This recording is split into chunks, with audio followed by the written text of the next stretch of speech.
a screen pass. 39 yards. What really hurts defenses on screen passes is that they eat up one of their levels right away. Because, you know, most defenses, 3 levels: D-line, linebacker, secondary. But on a screen pass, you're inviting the defensive line to get past them, and then you throw the ball over their heads, and now there's just 2 levels left to try and stop big guys out in front of a guy running with the football. On the ground, this is T.J. Yeldon. And a short gain down to about the 33. Give him 3 on first down.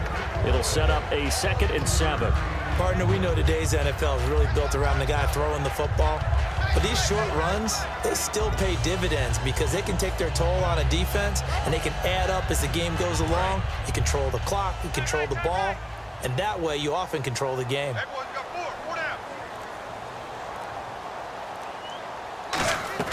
On 2nd down, here's Manning. And that one got tipped, kind of threw everything off. It brings up 3rd.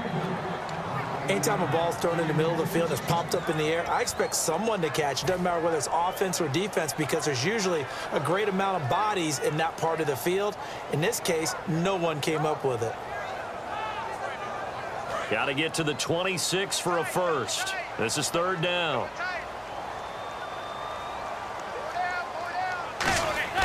Throwing is Manning on 3rd down. And Tammy with it over the middle. It's a 9-yard gain, and it keeps the drive moving. I feel like Eli Manning has just gone from downfield bomber to a guy who can complete everything. He can hit him underneath now, can't he? Yeah, we just saw that there with that pass completion. The maturity of a veteran taken with the defense will give him.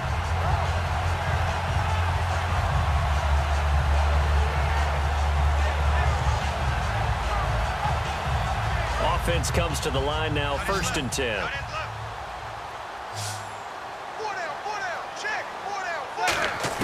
Manning now on 1st down. And this is caught at the 8. And they've got it inside the 10 at the 8. That one goes for 16 yards. It sets him up 1st and goal. Now Manning again. And he's going to take it in for a Steeler touchdown. Steve Smith, a 7-yard touchdown grab. And the Steelers take the ball down the field and score on their opening drive.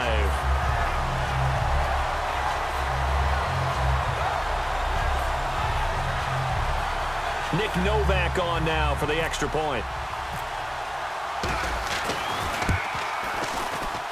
And he'll put it through to make it 7-0 Steelers.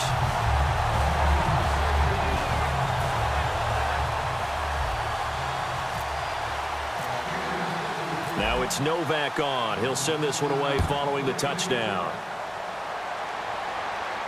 This is fielded a couple yards deep. He juked him. And he'll take this up past the 20 and down at the 22-yard line.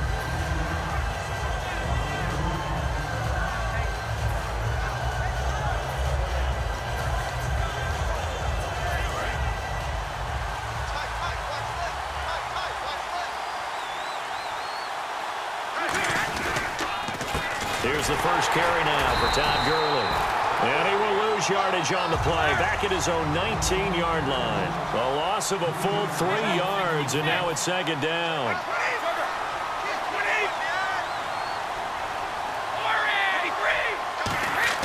On 2nd down, here's Brady. He's going to loft one deep left side here.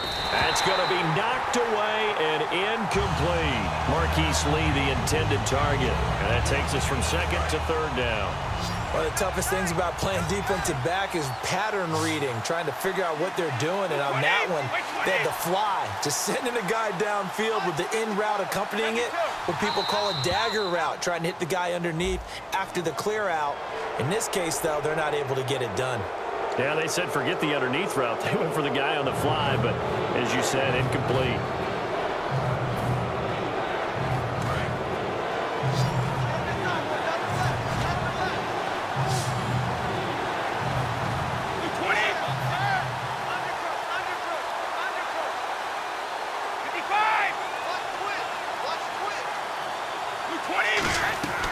Throwing is Brady on 3rd down. And he will find his man. That's Hogan, complete. And he will have a first down as they get him to the ground at the 37. Throughout his career, Tom Brady has made a living with the quick pass, hasn't he? How about that one? A little slant inside. And I think his arm's gotten stronger throughout his career, too. Yeah. You can just see one of many examples of why he's made more trips to the Super Bowl than any other quarterback. Footwork, intelligence, competitiveness. That's Tom Brady in a nutshell. That was not a completion that results in a highlight video. But at the same time, if you have those kind of completions all game long, eventually one of them might turn into a highlight. Again, they'll throw with Brady. And he fires one that's intercepted. Picked off by Logan Ryan. And they'll take over inside the 45 at the 44-yard line. The Steelers' offense now, they head back onto the field. And that last drive, a long drive, but not just that, they had a great air attack going. Do they stick with that? I would think that they would, because if they were... And a loose football. And his guys are going to get the football at the 37-yard line. And now Oakland ready to take the field. And following the interception, just any interception, are you a little bit more cautious when you start that next drive, or no, you just throw that out the window? I think you are. I don't think that there's any way you can run back out there and go, totally didn't affect me. Let's just go ahead and be loose with the football again. You're going to take care of it, but you have to be careful about being too cautious, because now you can't run any offense at all. Still want to attack. We'll see how they attack him here. And the catch made here by Marquise Lee. 15 yards through the air and a first down. I know many people like to throw to the tight end, maybe in a little flexed out position, because he creates mismatches with his size. But slot receivers do the same thing with their quickness, their speed, and their route running savvy. Hey, 4 down. Wait, 20.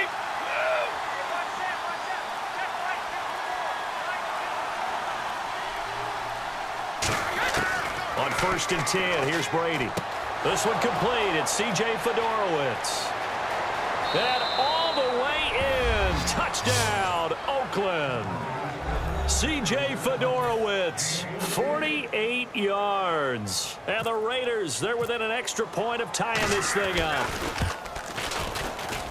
It's good, and we're all tied at 7 apiece.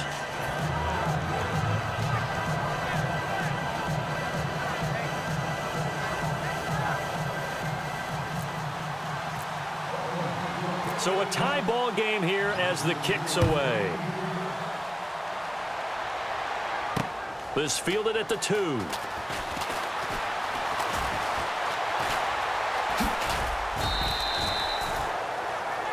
And Pittsburgh getting set to take the field. And they had the fumble last time that led to a touchdown.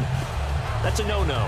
We'll see what they do here this go-around. A big no-no. Put that in capital letters. Turning it over, the other team takes it down and scores. That can be a deflator for a football team. Now it's up to the offense to get back out on the field and pick things up. Now they're out there. We'll see if they can pick those things back up. They'll start out on the ground. It's T.J. Yeldon. And he's going to cut it back left here. And he'll cut it out to the sideline. And into the end zone. Touchdown, Pittsburgh. T.J. Yeldon, 78 yards. And the Steelers have taken the lead. And those are the highlight reel runs you dream of right there. When he gets a seam and just gets through it, how about the explosiveness, the burst to get there to begin with, and then once he's in full gallop, good luck trying to track him down. And those plays so demoralizing for the defense. Absolutely, because you've done so much work trying to keep people in front of you. When they're past you and behind you, that's a tough one to swallow. That'll be taken in the end zone. And he'll be brought down at the 23, make it the 24-yard line. And now Oakland ready to take the field. And they're going to need another score. Got one last time, but still down here. When you're playing catch-up, every possession becomes crucial, doesn't it? It's vital.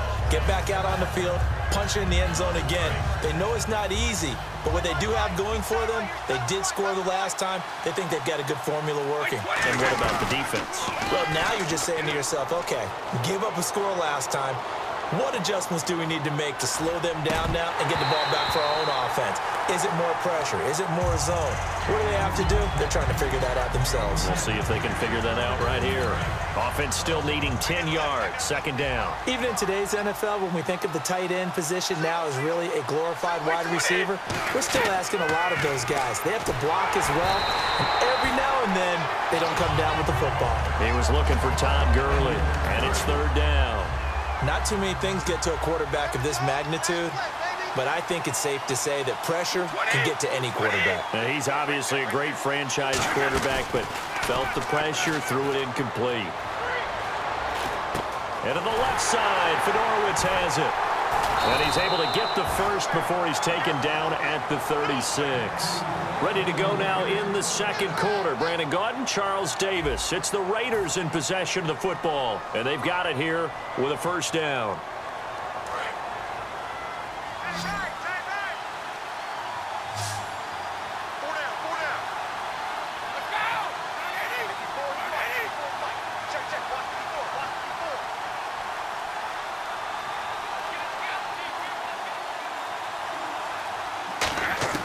Throwing on first down is Brady.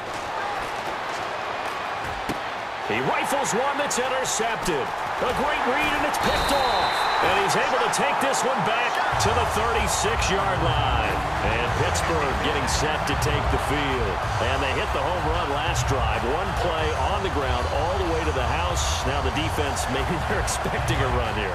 Partner, I love your description because when we talk about hitting the home run, we're usually thinking about a passing play, aren't we? Something in the air, deep ball, but how about them just taking it big-time jaunt.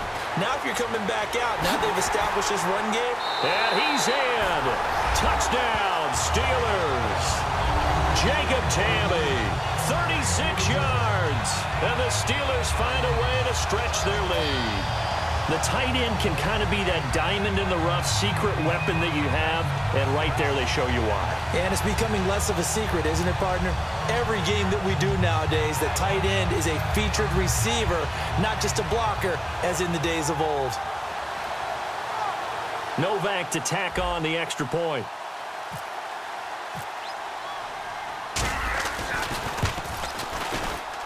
It's good, and it is now 21-7.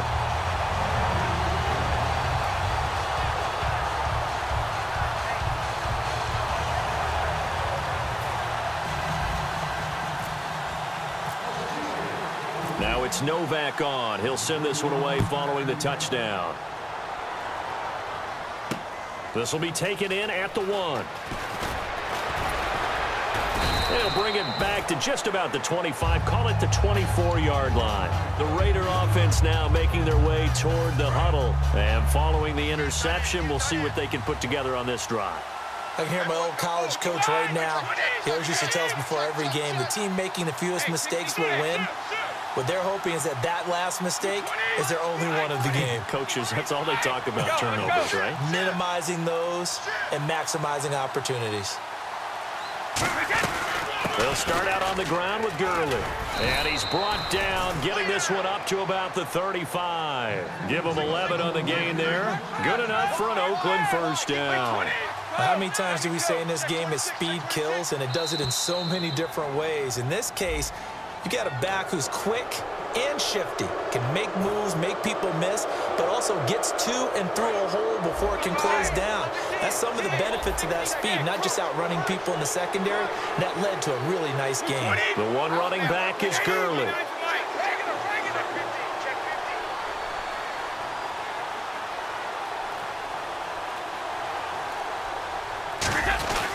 And he'll get it up the middle. Stays on his feet. And he's taken down, but not before he gets this into enemy territory across the 40. And a nice little broken tackle run there by Todd Gurley, the 10th pick in the 2015 draft. And that's what you get with him, that full package of speed, power, able to catch the ball out of the backfield. Many people doubted him coming out because of the knee injury in college.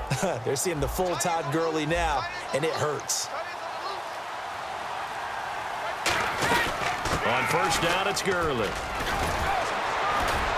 And able to break one tackle, but then quickly brought down. But a nice little gain. It's a 7-yard carry to set them up with a 2nd and 3. You know what really fires up offensive linemen?